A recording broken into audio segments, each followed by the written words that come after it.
عام زندگی میں بھی گلی محلے میں اور لوگ پسند نہیں کرتے ان کو، اپنے گھروں میں آنا پسند نہیں کرتے ان کا. ایسے لوگوں کے لیے گھروں کے دروازے بند ہوتے ہیں. یہ پنجاب کا میں کلچر بتا رہا ہوں، جس کو یہ پنجاب کا کلچر کیا ہے کہ شہباز گل صاحب باتیں کیا کرتے تھے، لیکن شہباز گل کو کسی نے انگلی تک نہیں لگائی تھی تب تک تو لوگ بڑے خوش ہوتے تھے عمران خان صاحب کی صورت میں. عمران خان صاحب کے جو ہم نوالا ہم پیالہ جو تھے، یا سیم پیج، جو بھی کہانیاں اس ملک میں چلتی رہی ہیں، سارے خوش ہوا کرتے تھے کہ جب مریم نے صحیح ٹینشن دی تھی. کیوں؟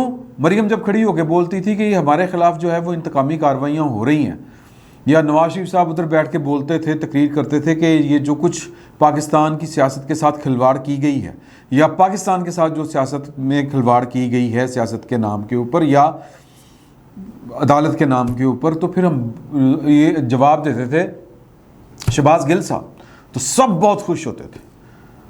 تو پاکستان میں تو پھر قانون یہ ہے کہ کسی ایک کے لیے ہی ہے کہ کسی ایک کے لیے آپ ہلکی سی بھی بات کریں گے تو پھر آپ پکڑے جائیں گے. تو یہ ہو رہا ہے سر. اور یہ حکومت کا کتنا عمل دخل ہے اس سارے کام میں، یعنی ایک پولیٹیکل پارٹی، یہ سارا بوجھ تو ان کے اوپر آ رہا ہے نا. عمران خان صاحب کی اگر کل کی تقریر سنیں تو وہ تو کہہ رہے ہیں کہ یہ جو کچھ میرے ساتھ ہوا ہے یہ نیوٹرلز کی وجہ سے ہوا ہے. وہ تو یہ کہہ رہے ہیں. عمران خان صاحب کے مخاطبین کون ہوتے ہیں؟ وہ ایک وقت میں ایک ہی کو مخاطب کر رہے ہوتے ہیں، لیکن بعض اوقات وہ شہباز شریف کی آڑ میں کسی دوسرے کے اوپر فائر کر رہے ہوتے ہیں، اور وہ نیوٹرلز پر فائر کر رہے ہوتے ہیں. مطلب شہباز گل صاحب کو شہباز شریف کی حکومت نے پکڑا ہے. ظاہر ہے کہ اسی نے پکڑا ہے، کیونکہ سامنے وہ ہے، حکومت ان کی ہے. تو باریک سا معاملہ ہے، پیچیدہ سا معاملہ ہے، اس کو سمجھنے کی ضرورت ہے. ان کی پارٹی بھی ان کے ساتھ کھڑی نہیں ہے، اور وہ بڑے سیکنڈ ٹیئر کے لوگ آتے ہیں، اور وہ صرف اس لیے آتے ہیں. یا فرسٹ ٹیئر کے وہ اسد عمر صاحب ایک دن گئے ملنے عدالت میں، جو ہیں وہ سیکنڈ ٹیئر کے دوسرے لیڈر جو ہیں جناب فواد چوہی صاحب، وہ چلے جاتے ہیں ملنے، لیکن وہ صرف اس لیے جاتے ہیں اور ان کا مقصد صرف یہ ہوتا ہے کہ بس عمران خان تے گل نہیں آن دینی، بس اس سے زیادہ کچھ نہیں ہوتا. میں سمجھتا ہوں کہ شہباز گل صاحب کو پہلے کوئی اور استعمال کرتا رہا، پھر عمران خان صاحب استعمال کر گئے ان کو. شہباز گل جیسے لوگ جو ہوتے ہیں یہ استعمال کرنے کے لیے ہوتے ہیں، اور پھر جب وقت آتا ہے تو اس استعمال کی اگر کوئی ظرف والا لیڈر ہو تو وہ اس کی کوئی قیمت بھی دے دیتا ہے، اس کو کوئی انعام بھی دے دیتا ہے، کوئی سینیٹر بڑھاتا ہے، کوئی بڑا مطلب کوئی اس طرح کی کوئی چونٹے ہری گڈی جھنڈے والی دیتی، اس طرح کے وہ کام کر کے تو ان کا رانجھا راضی کر دیا جاتا ہے. ورنہ تو یہ ٹیشو پیپر کی طرح استعمال کر کے پھینک دیے جاتے ہیں. اور شہباز گل آج کی تاریخ تک تو استعمال شدہ ہیں، وہ استعمال جن طرح ان کا تھا وہ کر لیے گئے ہیں. اب تو دعا کرے یہ حکومت کہ شہباز گل کو جو ہے اللہ تعالیٰ صحت دے، تندرستی دے، زندگی دے کہ اس کو کچھ ہو نہ جائے حوالات میں، ورنہ تو عمران خان صاحب نے چھالا مارنی ہے. اور عمران خان صاحب کو بھی پتہ ہے کہ شہباز گل کے ساتھ کیا ہو رہا ہے اور کون کر رہا ہے. اور عمران خان صاحب جب کہتے ہیں نا کہ شہباز گل سے پوچھا جا رہا تھا کہ جنرل فیض مجھ سے ملتے کہ نہیں ملتے، میں کھانے میں کیا کھاتا ہوں، اور وہ کھانے میں میری ڈائٹ کی وجہ سے نہیں پوچھتے. وہ شہباز شریف جو ہے وہ اس کے 5 جو تفتیش کار تھے وہ ہارٹ اٹیک سے پراسرار طریقے سے مر گئے، وہ اس لیے پوچھتے ہیں کہ عمران خان کیا کھاتا ہے. سر پاکستان میں پولیٹیکل پارٹیوں کی اتنی استبداد ہے، اتنی صلاحیت ہے کہ وہ اس لیول کا کام کر سکیں کہ لوگوں کو اپنے راستے سے یوں ہٹا سکیں اتنا سائنٹیفکلی. وہ ایم کیو ایم کا تھا معاملہ کہ وہ، لیکن وہ تو جا کے سہولت مرزا کو بھیجتی تھی، بندہ کڑکا آتے تھے وہ والے. یہ جو ہوتا ہے نا بڑی صفائی کے ساتھ کام کرنا، یہ پولیٹیکل پارٹیوں کے بس کا روگ ہی نہیں ہے، اور یہ عمران خان صاحب کو بھی پتہ ہے.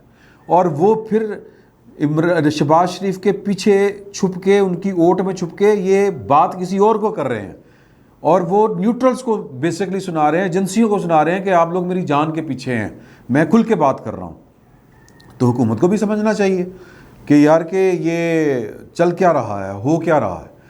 تو میں سمجھتا ہوں کہ جو بات آج خواجہ سعد رفیق صاحب نے قومی اسمبلی میں، میرا خیال ہے یا سینٹ میں انہوں نے کی ہے، کیونکہ وزیر ہیں سینٹ میں بھی جا سکتے ہیں، کیونکہ سینٹ میں تو ان کا احتجاج ہوا تھا، سینٹ میں ہی ہوا ہے یہ والا.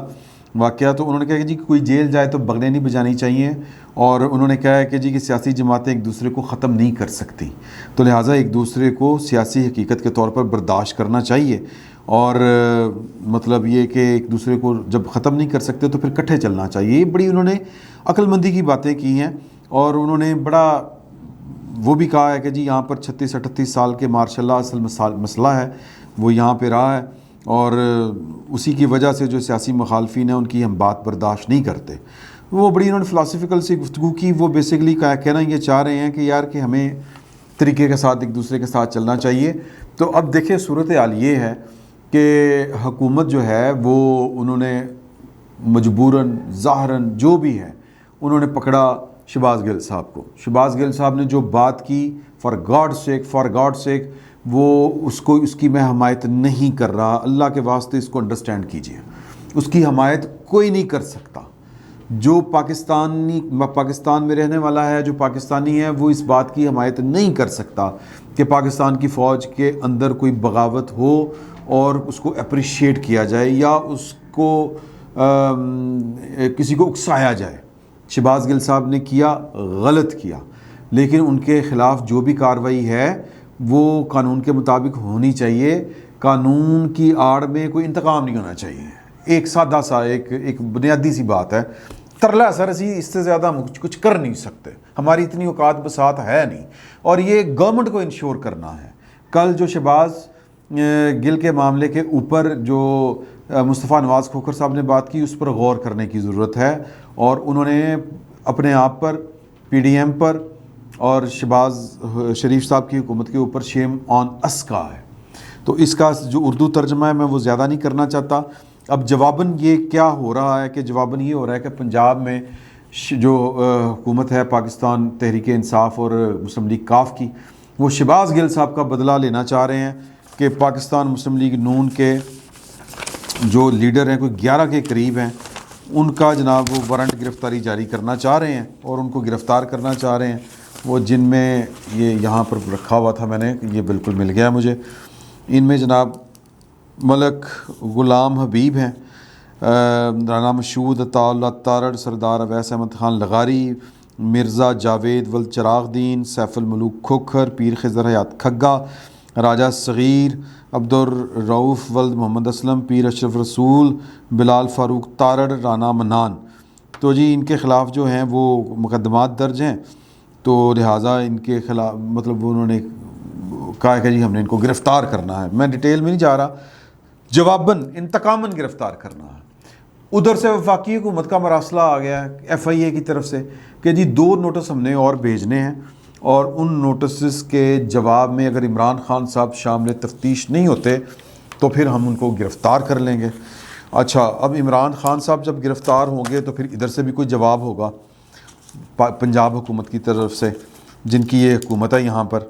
تو معاملہ جو ہے، میں نے جو بات جہاں سے شروع کی کہ اور اس کے پیچھے یہ کام سٹارٹ کس نے کیا ہے، یہ کام عمران خان صاحب نے کیا ہے۔ انہوں نے کہا کہ جی کہ میں تو پیدا ہی حکومت کرنے کے لیے ہوا ہوں، اور مجھے آپ دستوری طریقے سے بھی نہیں نکال سکتے، زبردستی تو خیر نکالنے نہیں چاہیے، لیکن جو دستوری طریقے سے بھی نکالا گیا ہے وہ اس کو بھی سازش قرار دے رہے ہیں، اور پاکستان کا کوئی ادارہ انہوں نے نہیں چھوڑا جس کے اوپر انہوں نے کوئی غلیظ سے گھٹیا تر الزام نہ لگایا ہو۔ یعنی کہ آپ نے پاکستان کی فوج کو غدار قرار دے دیا ایک طرح سے، کہ چونکہ امریکہ سازش کر رہا تھا اور چونکہ سازش کو روکنا جن کا کام تھا، میں نے ان کو کہا کہ اس سازش کو ناکام کیا جائے، چونکہ وہ اپنی اس کوشش، بلکہ انہوں نے یہ کوشش ہی نہیں کی، تو اس لیے وہ اس کے ذمہ دار ہیں تو مطلب یہ ہے کہ وہ سازش کا حصہ ہیں۔ اور سازش جو ہے، اگر کوئی پاکستانی کسی اس طرح کی سازش میں، بیرونی سازش میں ملوث ہے تو وہ غدار ہے، تو وہ پاکستان کی پوری جو فوج کی جو کمان ہے، خصوصاً جو DGISI ہیں، جو چیف آف آرمی سٹاف ہیں، اور جو chairman joint chiefs of staff committee ہیں، یہ 3 بندے تو سیدھے غدار ہیں۔ اور باقی جتنے بھی فوجی افسران بیٹھے ہوئے تھے قومی سلامتی کابینہ کی کمیٹی کے اندر، ان میں 3 افواج کے چیفز تھے نا جی، وہ سارے کے سارے غدار ہیں، یہ وہ کہنا چاہ رہے تھے، اور یہاں سے انہوں نے کام سٹارٹ کیا۔ تو وہ چور بھی ہیں باقی ان کے مخالف، وہ مشرک بھی ہیں، وہ واجب القتل بھی ہیں، وہ سب کچھ ہیں۔ تو یہ فتنہ ہے، اسی کو فساد کہتے ہیں، جو عمران خان صاحب نے شروع کیا ہوا ہے، اور جواباً سینس پریویل نہیں کر رہی، جواباً بھی اسی طرح کی حرکتیں ہو رہی ہیں۔ تو اب یہ معاملہ اللہ پتہ نہیں کہاں پہ جا کے رکے گا۔ اتنا عدم استحکام، اتنی افراتفری، تو پھر تیسری قوت جو ہے اس کے آنے کی ایک خام خواہ گنجائش پیدا ہو جاتی ہے۔ عمران خان صاحب جو کچھ مرضی کر لیں، پٹھے مطلب توے تے بہ جائیں، یا اپنے آپ کو مطلب جس مرضی عذاب سے گزار لیں، ان کی گنتی جو ہے وہ سیاستدانوں میں ہونی ہے، آج نہیں تو کل۔ وہ اپنے آپ کو سیاستدان تسلیم کریں نہ کریں، وہ اپنے مخالفین کو سیاستدان تسلیم کریں نہ کریں، چور کہتے رہیں، لٹیرا کہتے رہیں، آخر میں ان کی گنتی جو ہے وہ سیاستدان کے طور پر ہونی ہے۔ اور جب اور یہ اس طرح نہیں ہو سکتا، یہ بات لکھ لیں کہ جب کوئی افتاد آئے گی اس ملک پر ٹوٹے گی، ماضی میں 4 دفعہ 5 دفعہ ٹوٹ چکی ہے سر، تو پھر یہ نہیں ہوگا کہ عمران خان صاحب بچ جائیں گے۔ چراغ سب کے بجھیں گے، ہوا کسی کی نہیں۔ عمران خان صاحب کو اس بات کی سمجھ نہیں آ رہی۔ عمران خان صاحب نادان ہیں، بیوقوف ہیں یا شاطر ہیں، جو بھی ہیں، وہ اپنے مفاد کی خاطر کسی بھی حد تک جا سکتے ہیں۔ ان کے وہ جن کا برین چائلڈ ہیں، انہوں نے پاکستان کے ذمہ داروں کو آ کے بتایا کہ یہ 1 منٹ میں آپ کے پاؤں پڑے ہوں گے، اس سے اگلے منٹ میں یا آپ کے گلے پڑے ہوں گے، آپ عمران خان صاحب کو سمجھ نہیں سکتے۔ تو آفرین ہے ان کے اوپر جنہوں نے یہ پروجیکٹ شروع کیا تھا۔ عمران خان اب بھگت رہے ہیں، وہ بھگتیں گے، لیکن یہ بھگتنا کہیں پاکستان کا بھگتنا نہ ہو جائے۔ سزا ان کو ملنی چاہیے جنہوں نے یہ غلطی کی تھی، سزا قوم کو نہیں ملنی چاہیے، پاکستان کو نہیں ملنی چاہیے۔ یہ ایک چھوٹی سی گزارش تھی۔ جو ہم نفرت کی آگ میں جل رہے ہیں کہ شہباز گل چیخے مار کے رو رہا ہے، تو نون لیگ والے بڑے خوش ہو رہے ہیں، نون لیگ کا عام ووٹر سپورٹر، اور ان کے جو لیڈر ہیں وہ بھی مطلب اگر مگر کے ساتھ جو ہے وہ دیکھیں، سوچ کے بات کرنی چاہیے، دیکھیں یہ ہونا چاہیے، دیکھیں یہ بہت باتیں کرتا تھا۔ سر یہ وہ وقت نہیں ہے باتیں کرنے کا، یہ وقت نہیں ہے۔ آپ اس طرح جو ہے وہ معاملہ ٹھیک نہیں کر سکتے۔ یہ پاکستان مسلم لیگ نون کے ذمہ داروں کو، اور نواز شریف صاحب نے تو زندگی کئی دھوپ چھاؤں دیکھ لی ہیں۔ نواز شریف صاحب نے تو کئی اتار چڑھاؤ اس سیاست میں دیکھ لیے ہیں، انہوں نے تخت بھی دیکھ لیا ہے، اور تختے سے وہ بڑے قریب سے ہو کے آئے ہیں، انہوں نے سب کچھ دیکھ لیا ہوا ہے۔ میرا خیال ہے کہ ان کو اس معاملے کے اوپر جو ہے وہ قدم رکھنا چاہیے، انٹروین کرنا چاہیے، کیونکہ مجھے یہ لگتا ہے کہ مسلم لیگ نون جو ہے وہ خام خواہ کی یہ جو گورنمنٹ ہے، یہ بس مجھے لگتا ہے، ہو سکتا ہے میرا خیال بھی غلط ہو، میرا تجزیہ بھی غلط ہو، کہ یہ وہ اپنی انا کی تسکین میں کوئی بہت بڑا جو ہے وہ حادثے کا شکار ہونے والی ہے، مجھے یہ لگ رہا ہے۔ باقی اللہ تعالیٰ بہتر کرے، اللہ تعالیٰ پاکستان کے حق میں بہتر کرے، اللہ تعالیٰ پاکستان کے سیاستدانوں کو عقل سمجھ دے، اپنی ذات سے نکلیں، پاکستان کا سوچیں اور انتقام سے پرہیز کریں۔ فی الوقت اتنا ہی، بہت بہت شکریہ۔